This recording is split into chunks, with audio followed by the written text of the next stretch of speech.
to wine and paint.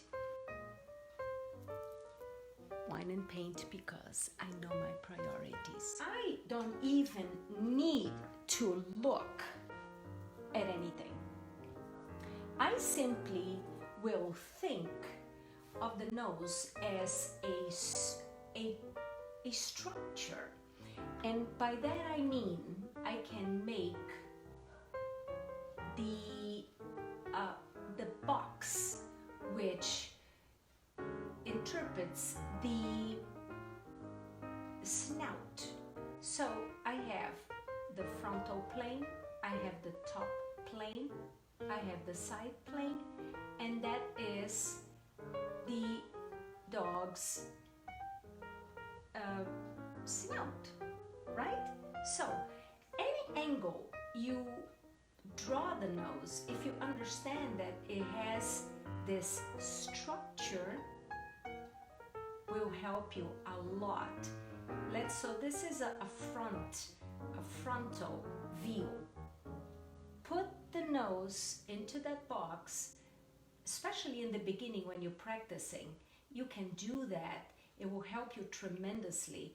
You build this and you will then know how the nose fits on the various perspectives and angles, or even sideways. You have the top plane, you have the side plane, and then so you build your structure first.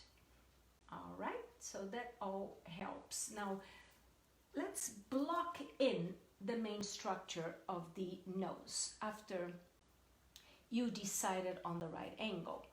I am simply going to mix a medium tone gray here on my easel. I just have black and white, and I'm going to, I know that the nose, look, I'm painting from imagination right now. I'm not looking at anything because I know that the nose has a top plane.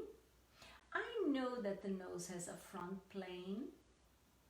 I know that the nose has the side plane. So let's imagine the light is coming from here. What happens to this side of the nose? It's darker. And so you have a darker side of the nose. And then we can add the nostril, and then we put in the other nostril, always respecting the perspective. If I'm painting the nose on this frontal view, then the nostril will have a different shape. But let's finish this one here first. Then I have the frontal plane, I have this nostril, and I have that line in the middle, and I have the bottom, and so that's basically the shape of the nose. So now what else can I add to this? I can add highlight. One thing that I think it's very important for me to tell you, I see a lot of people doing this. They paint the nose and then they make a line right there. No. How you make the line appear is like this. You make this whole area dark, and then you make the surrounding lighter, like that. And so then you end up with that line. So that's the way you make that line pop, is by lightening up the rest. And if I have the light coming from there, I will have a highlight here. And you paint light effect, right? And then you also have the light hitting here, you have a light hitting there, and those different values create the right anatomy of the nose. So now I can add the top and the side Let's respect the light. If this is darker, then all this is darker too. And so respecting the anatomy of the light. And then we're going to have the little mouth, which is really nothing else than some cast shadow in the little lip. And then you have that fur that's right there. And so sometimes if you don't see all the elements on the picture, you can add it because you know what the light does to your objects, and then you can add the information without actually seeing that on the picture. Okay? And that is the bottom, and then that's the rest. So what about we do a quick front view?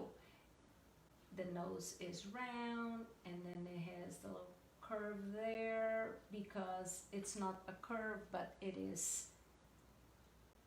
the hole. And I can make a medium gray for the front. And then, do we do that? No, we should not do that. We just do the whole thing this dark for that line. And then we bring in some lighter values around it. And then you end up with that line very natural, right? Yeah. So that is called a rhythm of application. This is how you build. Now I see a little bit of top of the nose here. Changes values is a different color. And then you have the top nose right there. Oops.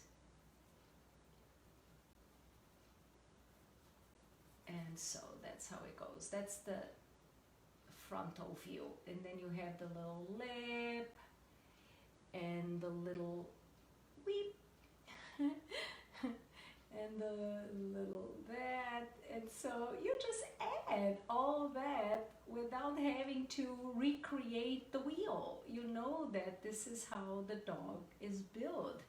And you end up with the right representation of the nose and the various angles. Cool. So I did this all in black and white because it really doesn't matter if you do it in color. If you do it in color and you respect the tonal value, that's all you need. Thank you so much for joining me. Cheers. And don't forget to subscribe.